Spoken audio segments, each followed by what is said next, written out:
Okay, update on Aphaenogaster picea.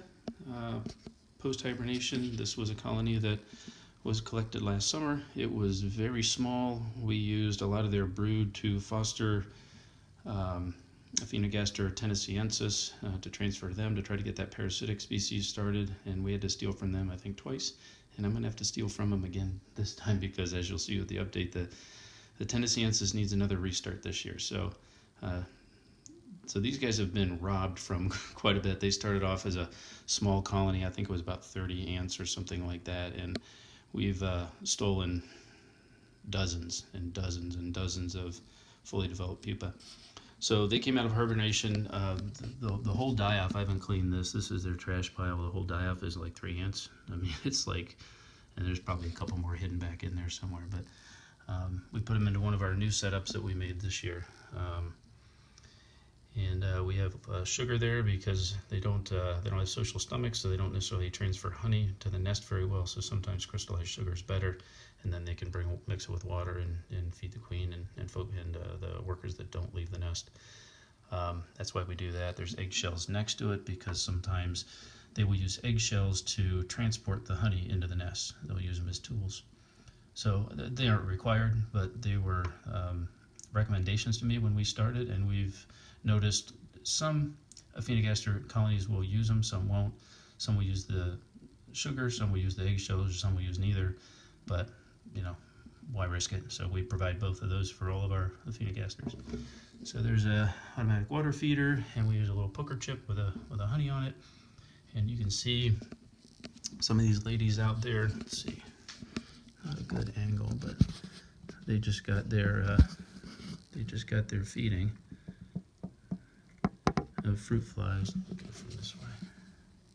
Yeah, I can't really zoom in because of the phone, but you can see they're killing fruit flies there. She's killing fruit fly over there. There's a lot of fruit flies in the middle, and they will come out and murder all of these flies because they have a ton of brood to feed. So they have gone from approximately 30 workers. They really like to micromanage their nests, I'll tell you that. This is the entry chamber, and they use this because this nest is too big for them right now, and this is the risk of using getting a formicarium that's too big for ants. They may not take their trash outside, but use some of the chambers as trash, and then as they grow, they'll have to clean them out. But it's not really sanitary. So these are the trash. Overall, it's a 2x3, and these two are all trash. So those are the cotton fibers they've pulled, and they're trash and that kind of thing.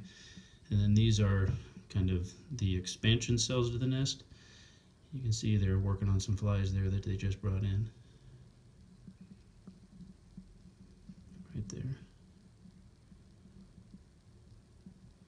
Aphaenogaster tend to be very nomadic ants, and they change nests easily and frequently.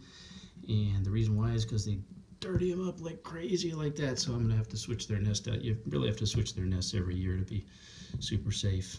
Initially, when we set them up in here, because they're pretty small, we just gave them these 3 cells, and we had a cotton plug here, similar to the cotton plug you see here. This plug prevents them from getting into this part of the nest. This plug prevented them from getting into this part of the nest, but they dug right through it, because this plug was supposed to keep them in these 3 chambers, and it didn't. So we didn't open that up. They dug right through that and opened it up themselves, and then they had access to these 3. I don't know why, because they really didn't need it, but for some reason that's what they wanted to do. So the colony is primarily in here now. It's hard to see. You can see their orange butts, and getting a glimpse of the queen is really difficult. It looks to me like she's kind of in the top. Let's see, to you it would be upper left corner right there. Walking around, I can see her. But I don't know if you can appreciate on this. Maybe I get closer this way. But the whole floor of this is just all brood. There's an immense amount of brood at the bottom of this cell.